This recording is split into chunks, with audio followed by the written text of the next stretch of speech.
Many low-speed vehicles have tyres made of polyurethane foam rather than air-filled rubber tyres. Polyurethane doesn't deteriorate in sunlight and doesn't dry out over time.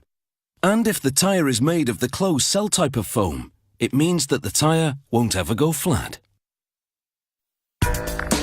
Polyurethane tyres are designed for low-speed vehicles, such as luggage carts and ride-on lawnmowers. This particular type of polyurethane foam has a closed cell structure, which prevents a flat, even if the tyre gets punctured. Millions of air bubbles encapsulated within the foam give it the required bounce factor. The first step is to take an aluminium model of the tyre and make a production mould with it. This tyre is for a forklift. The mould will have two halves, each one lined with a tread ring to prevent the cast tyre from getting stuck in the cavity. To make each half of the mould, they centre the model in a base.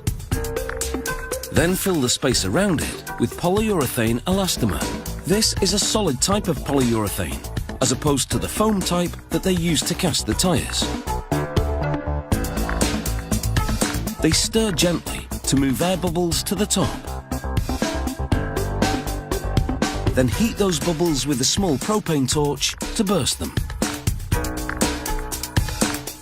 With the help of a heated table to speed things along, this material solidifies in approximately 15 minutes, at which point they extract the half mould and trim its rough edges both inside and out.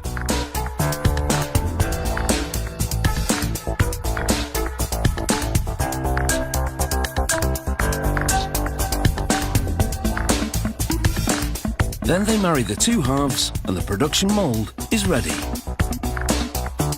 Most companies buy foam mixtures ready-made.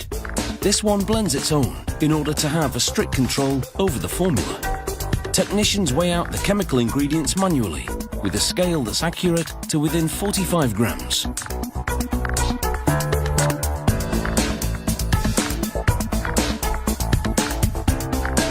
A blade mixes the ingredients for half an hour, moving everything from top to bottom more than 300 times. This ensures the mixture is evenly blended throughout.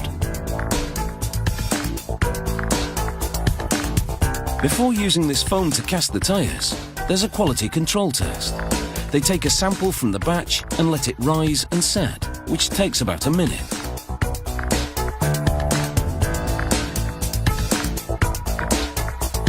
Then they cut a piece and weigh it to calculate the density. If the sample meets specifications, the batch is ready to go. Just before filling the two halves of the mould with polyurethane foam, they lubricate the cavity with a release agent. This prevents the tyre from sticking to the mould on removal.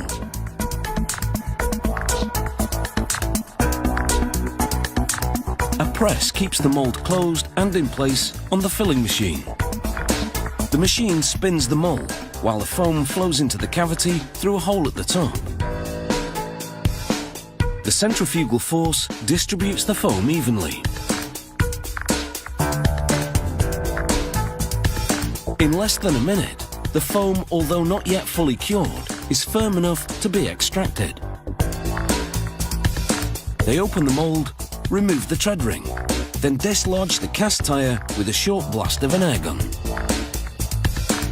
They trim the excess foam from the centre, and this can be used to make other products, such as floor mats. Here's what the tyre looks like before and after trimming. The polyurethane foam takes a further 24 hours to fully cure.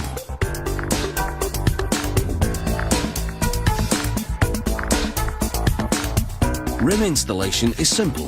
They place the rim on a base, followed by a mounting cone, then the tyre. A press snaps the centre of the tyre over the edge of the rim. Besides making the tyre flat resistant, the closed cell structure of this polyurethane foam doesn't absorb water, meaning wet conditions don't hamper their performance. The tyre is also UV resistant and withstands high abrasion and can last 2 to 3 times longer than an air-filled tyre. So you could say that all round they're a winner.